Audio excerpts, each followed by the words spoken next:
Okay, welcome back. We're going to go ahead and go into another video. In this video, we're going to shift gears a little bit, and we're going to concentrate and focus our attention on a product called CPU-Z. So let's go to Google. In Google, we'll type in CPU-Z. What we're going to come up with is, you'll see a link here for version history, which just makes it simplified. If we come over on the right side, you'll see download latest release. These, you have English and Chinese here. Make sure you choose English, but this includes the 32-bit and 64-bit binaries that'll work on either one of your 64-bit processors or your 32-bit operating system. What CPU-Z is notorious for is giving you hardware information without having to research it. This is primarily for a technician. However, there are certain case scenarios where you'll want to know your memory, your motherboard serial number, your versions, what version BIOS you have, things of that nature. This is a very, very handy tool. Alright, so it looks like we have about 5 seconds left. Okay, so we'll just simply execute this install.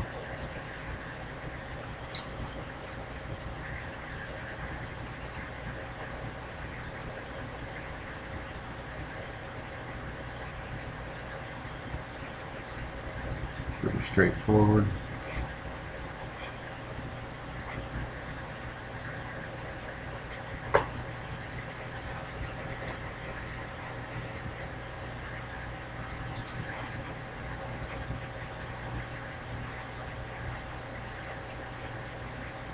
Okay, so here you may not want to install the ASCII toolbar.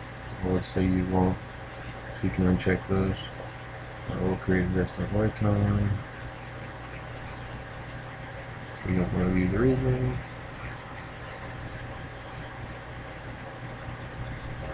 Okay, so now you can see CPU ID is loading up. This will take just a few seconds to load up. Alright, so now inside of CPU ID,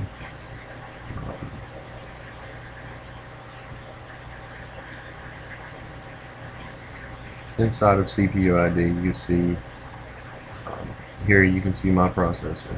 Okay, I have an AMD Athlon. It'll walk you through the socket type, 938.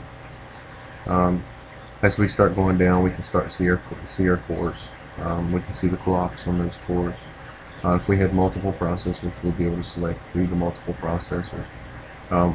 Very important thing is the L1 and L2 cache. We can keep an eye on that and see exactly what its levels are.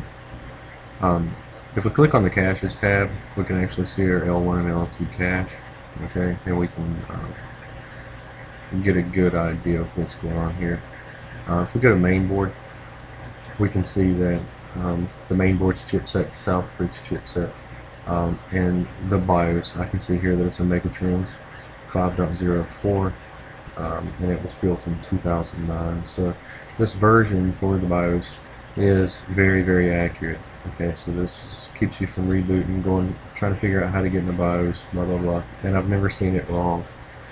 So the coolest thing about this thing is this memory. Okay, if we come over here, we can see we're running DDR3 at 4096. Okay, so we have 4 gig of RAM. We're running dual channels. Our frequencies about 2000 megahertz. We can take a look at the DRAM frequency. We can look at its clocks, and we can see its bank cycles. We can see its command rates. And this is very, very, very important information because this will keep us from having to pull those chipsets off the board to look at them, or in my case on my touch screen, tear it completely apart to get to the memory. SPD. Now we can actually come in here and look at each one of those memory modules. Okay, so we have the module size. Okay, so what we're looking at here is 1 2 gigabyte piece of memory. And we can break it down and we can see that it's operating at 667 megahertz. So if you were to buy a replacement memory for this system, pretty much CPU-Z would do everything needed to ensure that you were purchasing the proper memory. We can get the serial number off the memory if we wanted to Google that, and just to look up that memory, we could do that.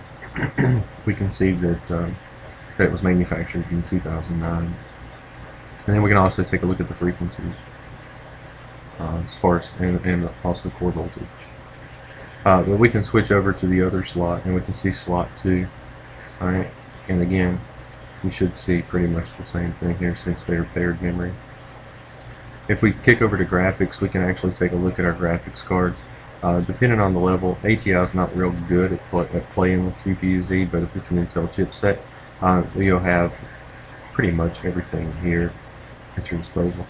So here you can see that I'm running a 3200 ATI Radeon graphics card.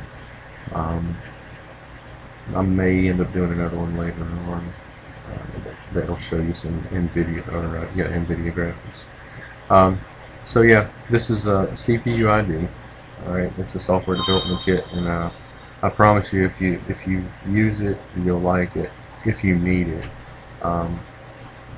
you can even come in here and take a look at your Windows operating system, see what service pack it's on, and what DirectX patch you're on. And you can also export these in text and HTML. So if I wanted to save the report, I could actually save that report and run it directly in my browser, or open it up into a Notepad document. So when it comes down to it, CPU-Z is a very, very handy tool. I thought I'd throw that out there to you guys so that you could maybe download it, play around with it. It's completely free. And I hope you have fun with it. Thanks for watching.